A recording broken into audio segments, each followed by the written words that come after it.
Shalom, brothers and sisters. Grace, mercy, and peace be unto you. From Yahuwah, that is our Father, and Yahusha. He is the Messiah, the one that carries the burden of Yah, his voice, our high priest, soon coming King. Hear, O Yeshua, Yahuwah, who is our mighty one. He is one. There is no other mighty one in existence than Yahuwah, and Yahusha is his voice. This is Moray of Yeshua coming to you again to bring you Shamut. You would say Exodus. This is part 4. We're back at the Mount. In part 3, they created an Aliyakam, a god of their own understanding. Masha came down from the mount. He saw the calf. Then he saw the people dancing. Look on the bottom. When Masha saw the people were naked, he was angry. He threw down the tablets and broke them at the bottom of the mount. Tell me something. Where did the people learn this from? From the land of their captivity. From Egypt.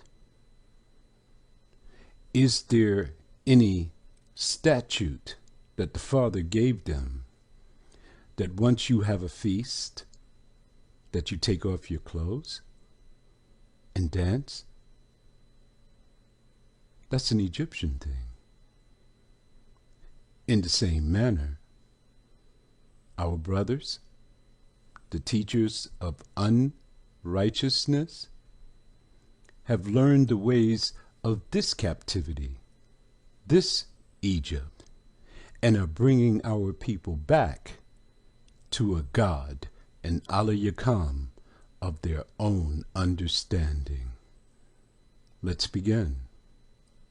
Shamut, chapter 32, 20 to 23. 20. And he took the calf. Who took it? Masha, which they had made, and burnt it in the fire, and ground it to powder, and strewed it upon the water. He spread it upon the water, and made the children of Yeshurun drink of it. This be your Aliyakam? Well, drink him. 21. And Masha said unto Aharon, Yo, man, what did this people do unto you, that you have brought so great a transgression upon them? He was the leader. He was supposed to lead them to righteousness. But instead, he led them to wickedness. Just like all of these teachers today. Let me inform you. If you find yourself in March or in April for a Passover feast, you are no different than Aharon and all of the people who were reveling at this calf. 22. And Aharon said, Please, let not your anger wax hot against me, O Master. You know the people. Let me stop for a second. So did you. That they are set on mischief. 23. He's going to give his testimony. For they said unto me, Make us an Aliyakam, which shall go before us. For as for this Masha, the man that brought us up out of the land of Egypt, We don't know what happened to him. 24. And I said unto them, Whosoever hath any gold, let him break it off. So they gave it to me. Then I cast it into the fire, and there came out this calf. No, Grandpa, Aharon. You fashioned it. You shaped it. You molded it with your hands and presented it to the people. Just like IUIC and all these camps have made an image of a black Christ and gave it to the people. 25. And when Masha saw that the people were naked,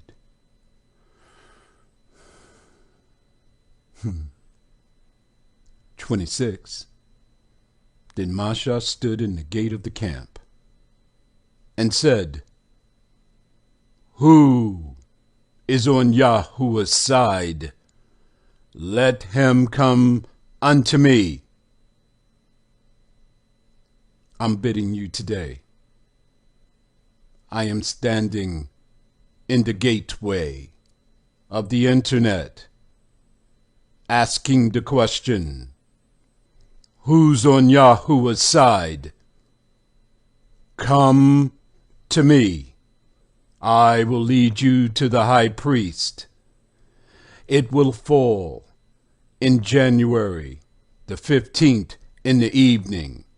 We have spotted the renewed moon, and we have our date.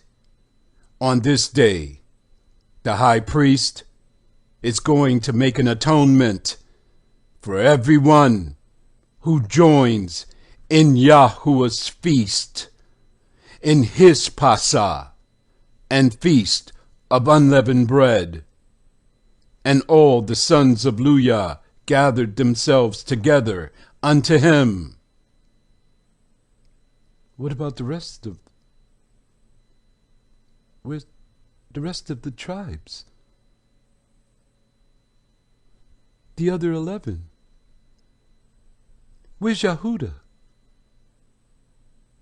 Only Luya? Luya is Levi. That is Masha's tribe. The tribe on the walls in the land of Egypt that they displayed at the Exodus. Hey, who also is one of the sons of Luya? Aharon. He repented. He turned from his wickedness. He has a superpower. Do you? Are you able to change your mind and remove yourself from Gentile thought process, believing that your feast must be between an equinox in March or in April from year to year? Can you change? If you can't, death is in your future. 27. And he said unto them, he said unto who? Luya. Thus saith Yahuwah, the powerful shepherd of men, who stretched forth his arm to Yeshurun. Put every man his sword by his side. Go in and out from gate to gate throughout the camp, and slay every man his brother, every man his companion, and every man his neighbor. 28. And the children of Luya followed instructions and did according to the word of Masha. And there fell of the people that day about 3,000 men. That's a lot of work, Luya. 29.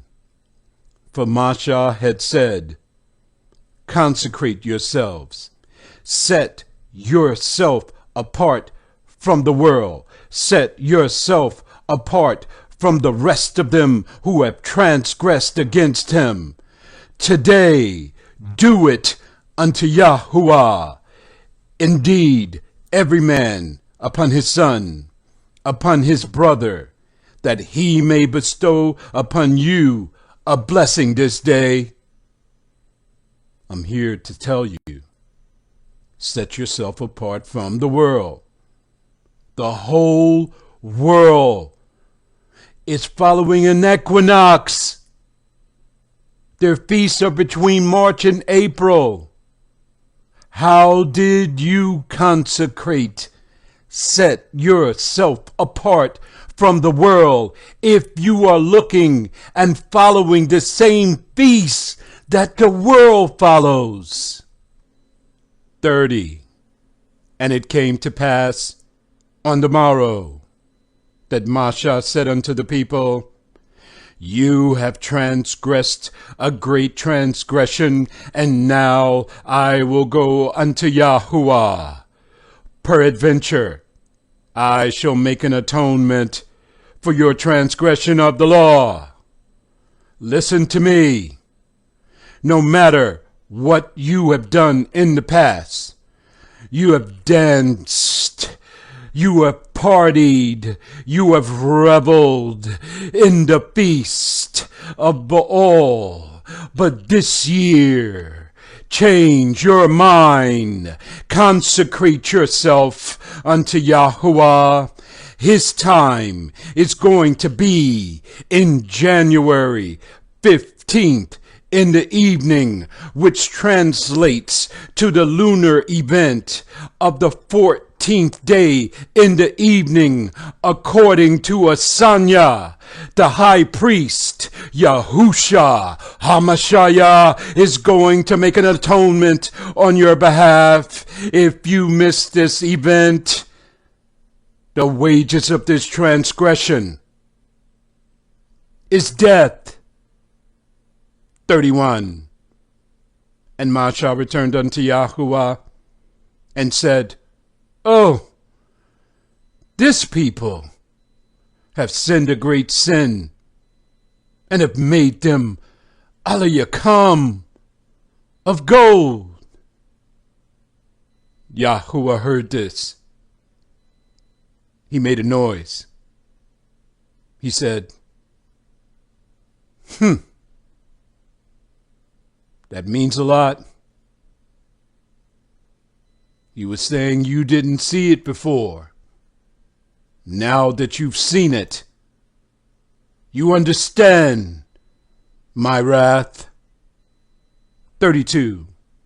Yet now, this is Masha speaking, if you will forgive their transgression, and if not, blot me, I pray you, out of your book which you have written.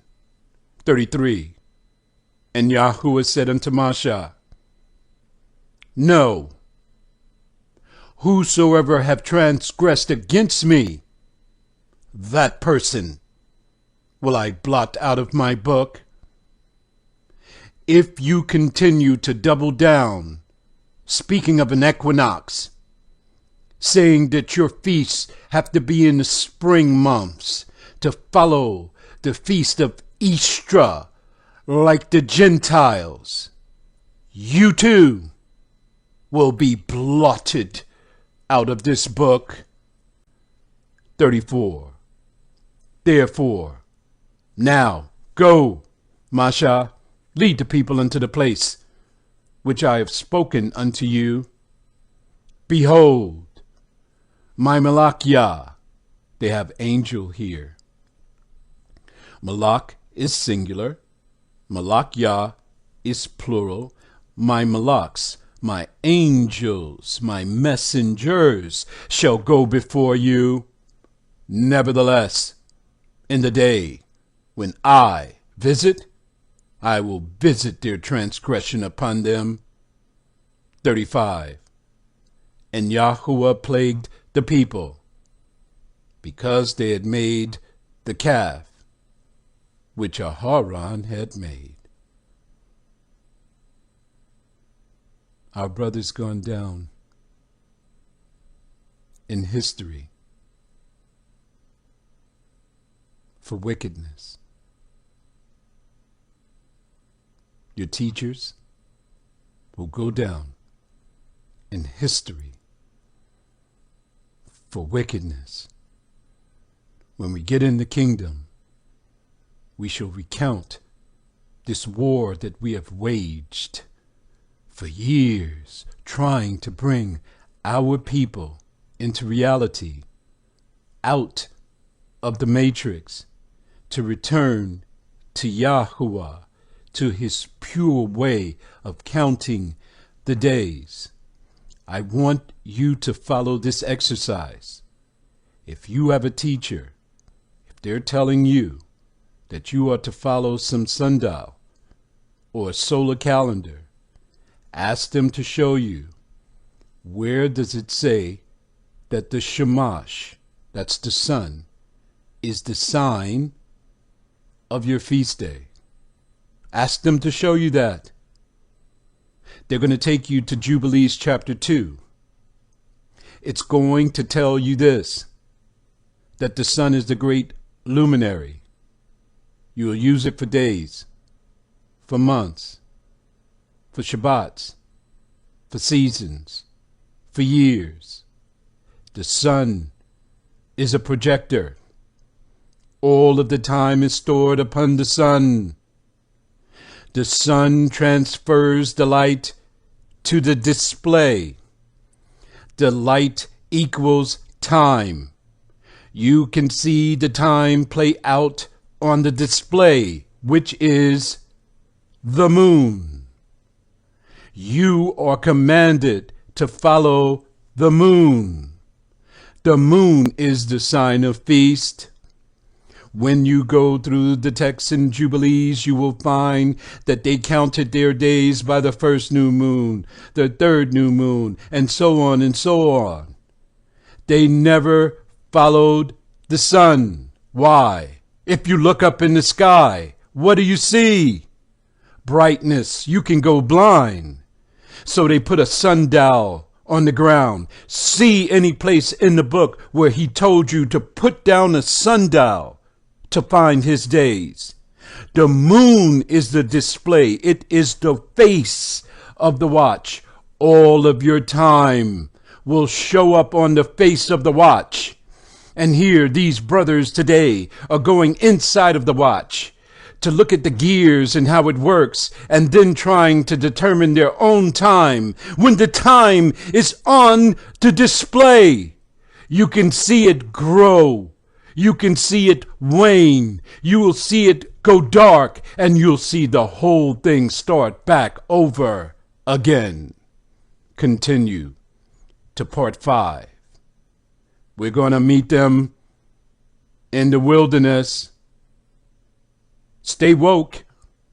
It's getting serious. Shalom.